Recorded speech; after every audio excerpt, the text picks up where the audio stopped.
வணக்கம் அன்பர்களே. 108 நாட்கள் 108 பயிற்சியில் இன்றைக்கி நம்ம பார்க்கக்கூடியது பார்த்திங்கன்னா, சொன்னதை செய்யும் எச்சினி. எச்சினியில் பல வகையான எச்சினிகள் உண்டு. அதெல்லாம் நமக்கு கிடைச்ச ஒரு பழமையான விஷயத்துலேருந்து அவங்களுக்கு இந்த எச்சினி கொடுத்துருக்கோம். இப்போ நம்ம பார்த்த வரைக்கும் பார்த்திங்கன்னா சாந்த சுரபியாக இருக்கும் எச்சினி. சரி, பரவாயில்ல.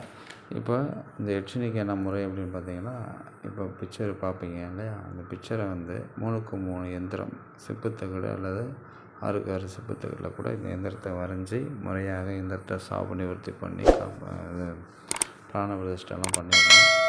முறையாக அதுக்கு என்ன செய்யணுமோ எந்திரத்துக்கு தேவையான எல்லாம் இதுவும் செஞ்சுட்டு, அதுக்கப்புறம் அவல் பொறி கடலை வெத்தலை பாக்கு எல்லாம் பல வகைகள்லாம் வச்சு இந்த மந்திரத்தை சொல்லணும்.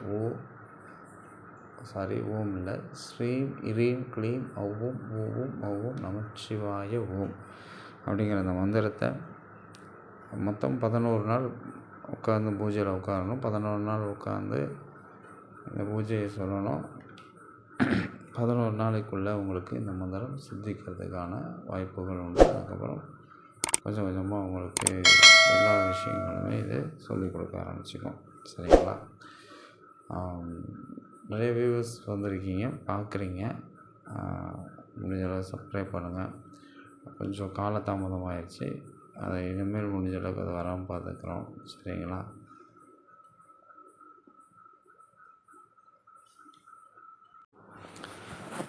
அந்த எந்திரத்தை முறையாக செப்புத்தகட்டில் எழுதி 6க்கு இருந்தால் கூட நம்ம வீட்டில் மாட்டி வச்சுக்கலாம். வீட்டில் தாயத்து மாதிரி கட்டிக்கிற இடுப்புலனாலும் தாராளமாக கட்டிக்கிங்க. சரிங்களா?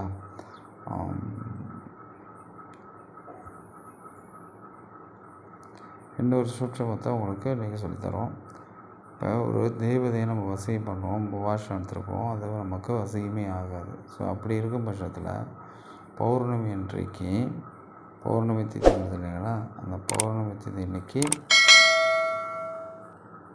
அரச மரத்துக்கு விளக்கு போட்டு சாபநிவர்த்தி பண்ணி, காப்பு கட்டி சாபநிவர்த்தி பண்ணி, வழக்கமாக போகிற வேறு எடுத்து தாயத்தை எடுத்து வச்சுக்கிட்டோம்னா அது நமக்கு அந்த வாசனை சித்திக்கும். சரிங்களா? சரி, சேனலை சப்ஸ்கிரைப் பண்ணுங்கள், ஷேர் பண்ணுங்கள், லைக் பண்ணுங்கள்.